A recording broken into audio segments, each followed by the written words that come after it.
ועוד הגאווה מביאה לידי תאווה. כי המתגאה ליבו רחב ומתאווה לכל דבר, והתאווה היא המידה הרעה שבכל המידות. À part ce que la gava entraîne, l'orgueil entraîne, on a dit hier qu'un homme veut se faire beau et tout ce que ça engendre. À part ça, ça entraîne aussi la ta'ava, cette mida terrible qui nous fait courir après toutes sortes de choses. Les ta'avot. J'ai envie de ça, j'ai envie. La ta'ava, c'est l'envie. Qu'est-ce qui entraîne l'envie? On n'aurait pas cru, mais c'est l'orgueil. L'orgueil entraîne l'envie, les désirs. Pourquoi? Comme on a dit hier, celui qui a de la gava, il a le cœur large. Ça veut dire quoi large? Affamé. Ça veut dire, je sens gonflé. Alors tout d'un coup, ça fait naître en lui des désirs. Tout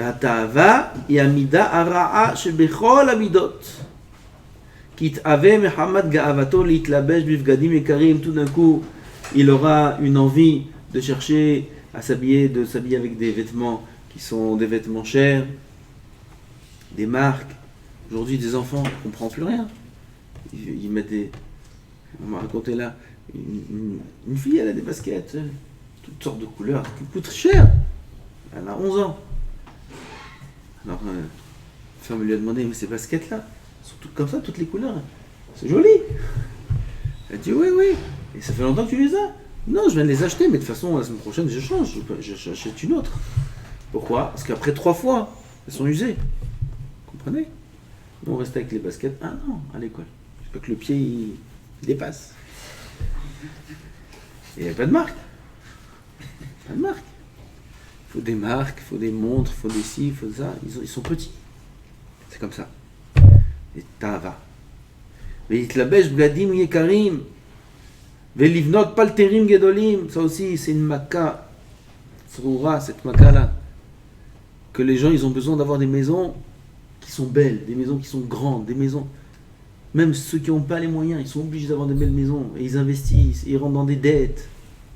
Pas le terim dolim. Vadaï, mais comment, qu'est-ce qu'il va dire l'autre? Avant, ça n'existait pas, ça. Avant, les maisons étaient simples. Les appartements des grands-parents à Paris. Simple. Ceux qui habitaient à Paris. Simple. Tout le monde habitait dans des murs. Des murs, avec des vieux tissus, des vieilles... Normal. Aujourd'hui, c'est pas possible, une chose pareille. Il faut que tout soit blanc. Les tables blanches, les meubles blancs, tout brille, le carrelage blanc, tout brille, tout beau. Mais t'as pas les moyens. C'est pas grave. C'est l'orgueil qui entraîne ça. Pareil dans la nourriture, les vêtements, les maisons, la nourriture. On peut pas manger simple. Je vais manger du houmous. On fait pidyon ta'anit là, demain. Il faut racheter, il faut payer pour faire le tikkun de Shovavim, il faut payer, je crois. Il faut payer les repas. Combien? 420 repas. 82 x 5. Parce qu'il y a 5 sortes, catégories de pgam qu'un homme il fait, de haverot, c'est séparé en 5 sortes. De haverot de brit. Et chacune des sortes, des catégories, il faut racheter 84 seudot. 84 x 5, ça fait 420 seudot. Il faut payer 420 seudot. Combien ça coûte une seuda? Vous avez des réductions là demain. Il y a une seuda, 3 shekels. Ou une seuda, il y a plusieurs tarifs. Ou une seuda, 5 shekels. Et il y a une seuda, 5 shekels. 20 shekels. Ça fait 8000 et quelques shekels pour racheter, pour tikkun abrit. Ça coûte cher. Hein? Alors quoi? C'est comme ça que ça coûte demain. C'est pour ça que les Bachorim sont exemptés, ils n'ont pas d'argent. Alors, tu prends une seuda, toi, 5 shekels. Qui c'est qui a mangé aujourd'hui une seuda 5 shekels? 5 shekels, c'est une pita. Et un peu de houmous, un petit peu, pas beaucoup, et un concombre. Et encore, limite. 5 shekels. Qui c'est qui mange un repas 5 shekels? C'est shawarma, et la canette, et l'autre canette. 2 canettes. Vadaï. 60 shekels, 50 shekels. Un repas. Demain, il va payer cher celui-là. S'il fait comme ça, il mange toute l'année, ça va lui coûter cher le shobavim, très cher. Ça va lui coûter 100 000 shekels, le tikkun. D'où ça vient, ça, ces choses-là, qu'un ami ne peut pas se contenter d'un repas simple? D'où ça vient? De l'orgueil. La gava. Je me rappelle quand on était Bakhourim, c'était simple. L'huile d'olive et du zarta. Là, c'était très bon. Avec une pita. Il y a là, l'huile d'olive, zarta, pita, on mange et on continue à étudier. Qu'est-ce qu'il y a besoin maintenant de... Pendant des années, pendant un an, avec Rav Ben Hamou qui va venir là tout à l'heure, on étudiait seul pendant une bête à Knesset et on mangeait, tous les deux. La rabbinite, elle préparait à manger. Elle préparait pour moi et pour lui à manger. La rabbinite, la mienne. Elle préparait à manger. Qu'est-ce qu'on mangeait? Petit sandwich. Toute la journée, du matin au soir. Petit sandwich comme ça. Sur place. Après, on se repose un peu sur le banc. C'est tout. Aujourd'hui, ici, ça sent pas. S'il n'a pas un zèque, oui, les boulettes de poisson, c'est comme si. Oui, les trucs, c'est comme ça. Mais ça, c'est. Ah, ouais, on mange rien à la yeshiva. J'entends des enfants qui disent à leurs parents, on mange rien. C'est des voleurs, ces enfants, des voleurs. C'est du racket, ce qu'ils font. Je vais leur dire aux parents. Du racket, ils vous font, monsieur. Mazé, on mange rien. Comme des rois. Mazé. Oui, mais c'est comme ça, et ça c'est comme ça, et ça c'est comme ça. Il rêve. Et après il dit, oui Rav, je comprends pas, c'est dur, Yetzirara. C'est toi qui l'as nourri le Yetzirara avec ton repas là. Comment Yetzirara? Mais va dans Yetzirara, qu'est-ce que tu crois? Toute la gashmiout. Du matériel. Je veux manger les meilleures choses, on mange des... Si on n'aime pas, on va manger des pizzas, si on n'aime pas ci, si on n'aime pas ça. Il faut le confort, il faut ci, il faut ça, le chauffage, l'histoire des chauffages. Tu me rends du fou. Chauffage comme ça. On veut tout confort, 100%. 100% de confort et pas de Torah. Il faut savoir, il n'y a pas de Torah. Kachidar kachel Torah. Pas de melach tochal, même besoret tishte, ba'al haaretz tishan, hayet zar tiri. Ou ba Torah, ataramel. Voici le chemin de la Torah. Du pain, du sel, un peu d'eau, pas beaucoup, un peu. Dormir par terre. Une vie difficile. Et dans la Torah, tu peines. Et si tu fais comme ça, Ashrecha Betolach. Comme ça, dans le Torah. À partir du moment où on ne prend pas ça comme mode d'emploi, comme recette, alors on ne reçoit pas un plat qui est le plat de la Torah, on reçoit autre chose. Qu'est-ce qui entraîne qu'un homme aujourd'hui n'arrive pas à manger un plat, ce qu'il y a à manger? Mange ce qu'il y a. Mange ce qu'il y a. Si, même d'après toi, d'après ta chita, disons, d'après toi, monsieur le Mandahama, c'est pas le repas que tu aurais espéré manger. C'est comestible. Ça se mange ou ça se mange pas? Ça se mange, mange. Habitue-toi. Il faut s'habituer à manger ce qu'il y a. Après, il va se marier, misken. Il va rentrer à la maison. Est-ce que tu crois que ta femme elle va faire le repas que tu aimes? Combien d'années de stage il lui faut à une femme, après le mariage, pour commencer à faire quelque chose de comestible? Pour commencer. Combien de temps il faut? Oh, ça prend des années. Jusqu'à qu'il lui dit, ça c'est pas comme ma mère, ça c'est pas comme ta mère, ça c'est pas comme ci, ça c'est pas comme ça, des rémazim, des sons. Puis des matriotes, il faut qu'il lui fasse pour qu'il comprenne que, parce que sinon il va la vexer, c'est un sourd de vexer. S'il va dire c'est pas bon, il va dire ça manque du sel, je t'inquiète, tu parles pas, un demi-mot tu parles pas. Allez, Shiva, tu t'es plaint, si tu continues à te plaindre à la maison, alors toi tu vas voir. Tu vas voir.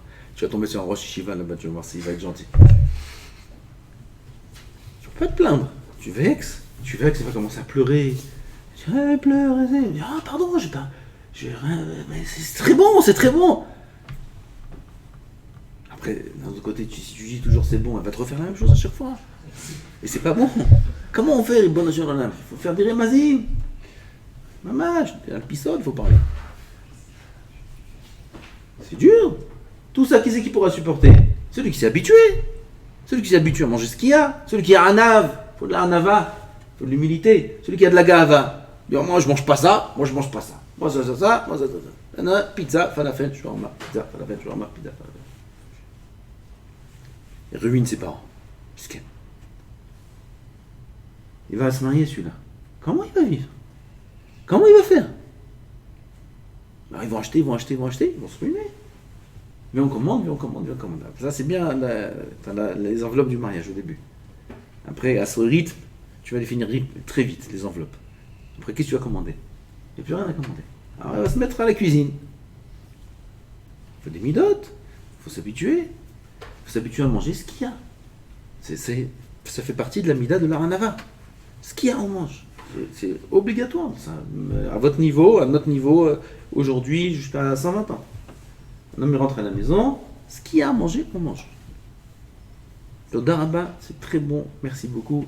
Ça nourrit, ça rassasie. Manaf kamina. Après, de toute façon, ce qu'il y a dans le ventre, ça change rien. Velechol ma'achalim tovim. Il veut manger des bonnes choses. Qui a mitgael le'olam lidvarim gvohim yahmod. Celui qui a de l'orgueil, toujours, il aspirera à de grandes choses, à de bonnes choses. Dans tous les domaines, comme on a dit. Si c'est les habits, si c'est la maison, si c'est la nourriture, il ne pourra pas se contenter de choses normales. Kol sheken, des choses qui sont simples. Du pain qui n'est pas frais. Même les enfants, il faut les éduquer. Il faut éduquer les enfants. On mange. Oui, c'est le pain d'aujourd'hui, c'est le pain d'hier, c'est le pain de demain. C'est le pain, ce qu'il y a. Ce qu'il y a, tu manges. C'est ce qu'il y a. Il y a des enfants, ils ne peuvent pas manger. Si c'est le pain, il ne sort pas là, il y a 1 heure du four, ils ne mangent pas. Non, il est dur. Oui. Tu manges ce qu'il y a. Tu veux pas manger, c'est pas grave, mange pas. Tarnit.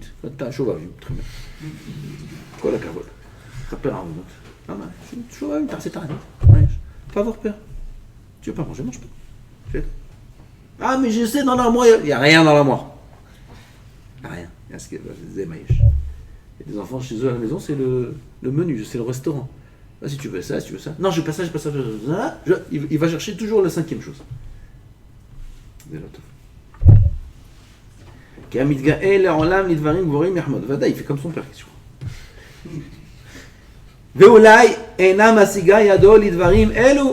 que peut-être il n'a pas les moyens d'arriver à ça. Comme j'ai dit, un bachou, il peut se payer à chaque fois des tarlifim. Comment on dit?